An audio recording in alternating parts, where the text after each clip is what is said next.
Salamat nga pala at naintindihan mo yung tukol dun sa lakad ko mamayang gabi. Ako, okay lang yun, no? Walang problema. Okay lang, ha? Teka, bakit mo nga pala ako dinala dito? Hindi ka ba kailangan sa shop nyo? Meron kasi akong ibibigay sa'yo para talagang maging official na yung engagement natin.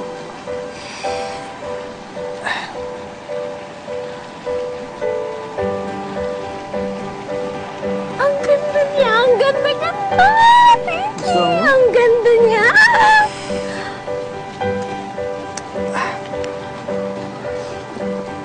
Ay, teka. Huwag ganyan. Ha? Dapat yung, yung luhod, gano'n. Dapat gano'n. Luluhod ba? Oo, parang romantic. Dali, luhod ka na. Happy. Dami-daming tao dito eh. Huwag ka na mahiya. Sige na, Parang sa movie, di ba? Yung hall. Sige na, please. Kailangan talaga yun? Oo. Ganun na. Para sa'yo, ha?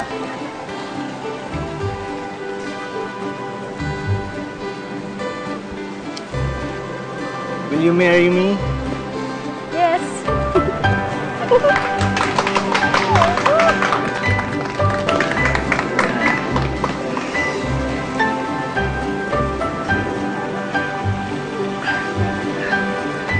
Aray, teka, aray. Sakit. Aray. Ako na. Naku, hindi yata kasha. Hindi. Pakita nga. Ako na lang. Ano, masikip yata? Hindi.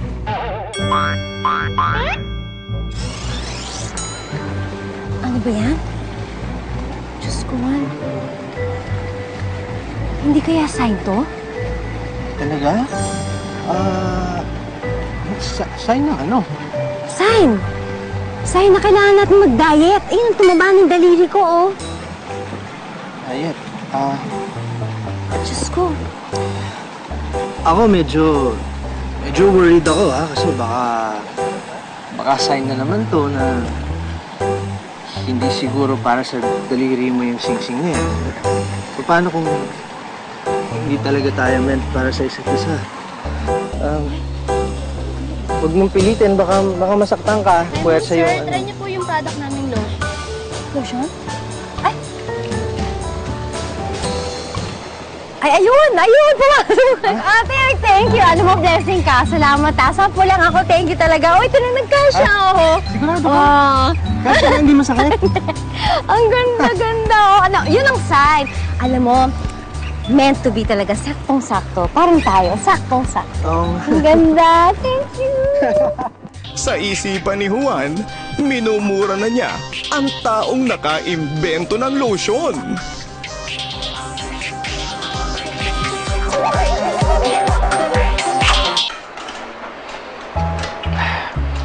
Sarap mo pala magluto, Happy. Ang swerte ng papangasawa mo. Di ba, boys? Oo nga, Mama Happy. Swerte ka daw, man.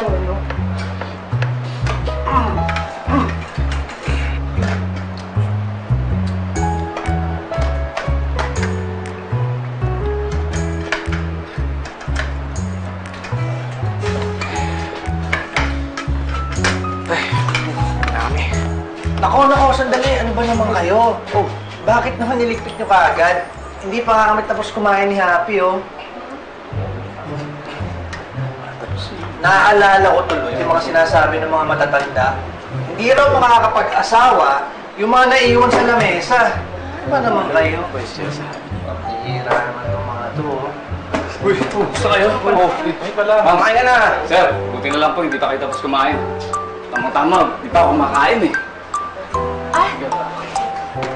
Naku, kuya, masarap yan. Ito, kain na. May galing tayo. Ito, may adobo tayo. Masarap yung itlog ko. Yan. Sige po, tapos na tayo. Buti na lang, tapos na kami. Halika na. Uy, pasensya ka lang, kuya. Baka di ka makapakasawa. Kung hindi lang mabait na boss si Juan, sinesante na niya ang wrong timing na empleyado. Sorry po talaga, ma'am, sir. Kasi fully book na po talaga kami until year 2020. 2020? Diyos ko, lahat ba ng tao gusto dito magpakasal at nagsisiksikan sila dito? Eh, wala na po talaga kami magagawa eh. Kung gusto niyo po, itry niyo na lang po sa iba. Sa iba? Salamat po.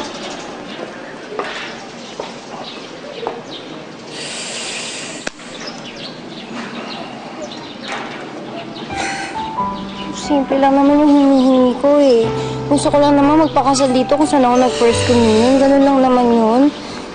Eh, parang may sinasabi yata yung universe eh. Parang sign. Lord, ano ba talaga ang gusto mo?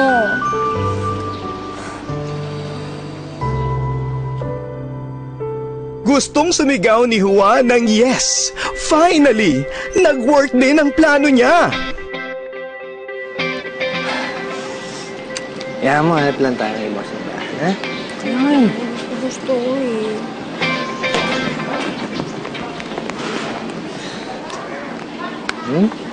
Happy? Father? Hi, Father! Kamusta po, Father? Ay, Father, fiancé ko po si Juan. Hi. Father, siya yung Ano po? nag-first communion sa akin. Ah, Bakit mukhang malungkot ka? Eh, kasi Father, gusto po namin magpakasal ng fiancé ko dito sa simbahan na to. Kaya lang, wala po daw available na dates. Oh, what? Wait, this morning, may nakausap ako. Nagpapakancel siya ng kanilang kasal. So, pwede ko kayo ipalit sa kanila. Talaga, Father? Yes. Oh! Father, thank Yes. you! Ay! Sige po! Aayusin ko. Sige po, Para Father. sa inyo. Thank Ha? you, Diyos ko, Father. Thank you. Ay, Diyos ko! Alam mo, Juan, sabi ko na nga ba, parang meant to be na nakita tayo si Father. Parang may sinasabi ng universe sa atin na huwag tayo mag-worry. Everything will be okay. Ay, Lord. Thank you, Lord.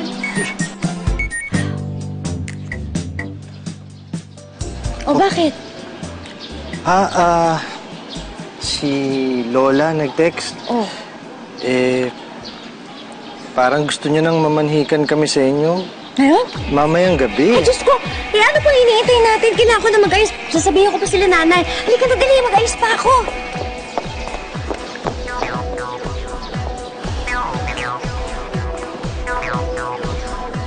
Oh, iho. Naayos ko na yung schedule nyo. Tuloy na ang kasal nyo. Oh. Congratulations. Kung hindi lang masamang manakit ng pare, ginawa na ni Juan.